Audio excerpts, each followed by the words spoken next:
What's good, everybody? I'm BPC and welcome to Competitive Origins MMA. If you haven't done so already, make sure you hit that subscribe button and click the notification bell so you can be notified when these videos go live. And don't forget to ground and pound the like button.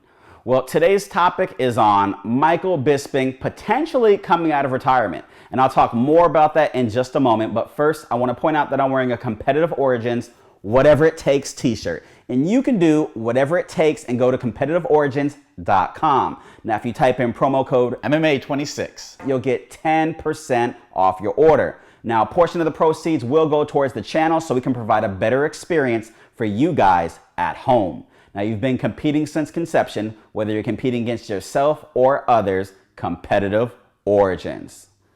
So, Michael the Count Bisping happens to be a former UFC middleweight champion. He has a 30-9 record in the octagon, and he's been retired for about 3 years.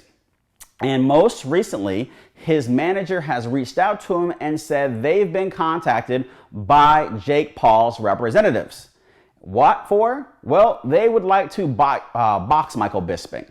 And you're thinking, box him? Like, what the heck? You know, like, is Jake Paul just calling out every single star in the MMA world? And that's what it appears to be. But usually Jake Paul likes to call out fighters that are actually smaller than him. So Michael Bisping would actually be his size, which would be pretty interesting. Now, I'm thinking, why did he call out Michael Bisping of all the fighters, though? And when you think about it, maybe they did their research and realized that, hey, he's a former, champion, so that will look good on my trophy mantle if I beat a champion.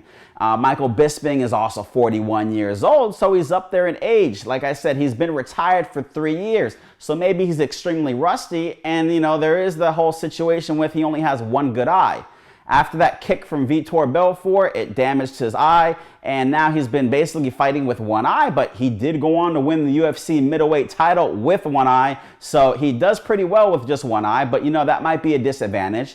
And then they can look at his record and see he lost his last 2 fights. One against GSP with a choke, and his second fight against Kevin Gastelum where he was knocked out.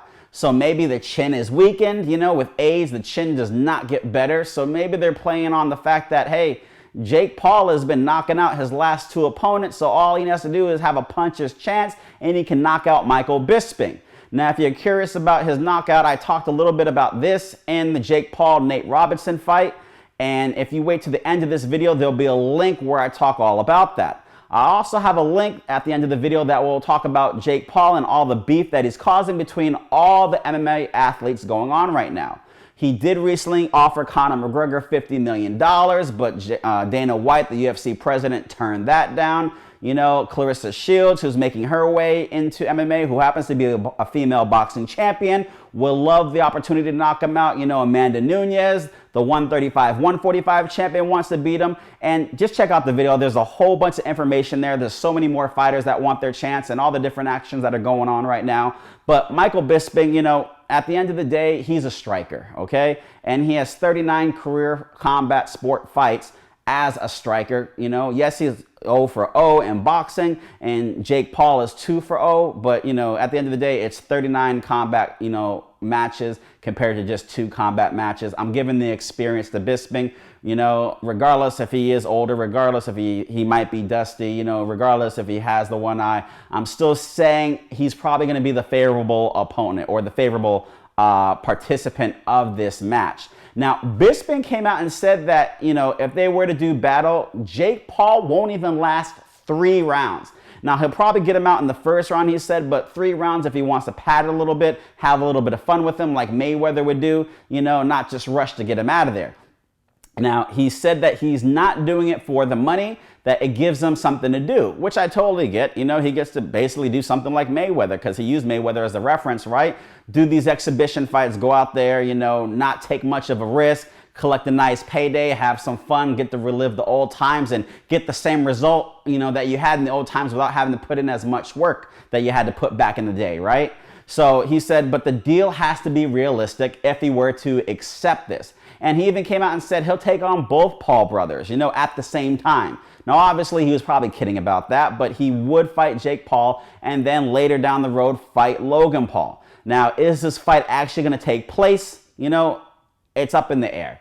Now, Logan Paul came out and said he was offered a contract with Floyd Mayweather. He signed the contract, and then the dates changed, and it took really long before they eventually announced it.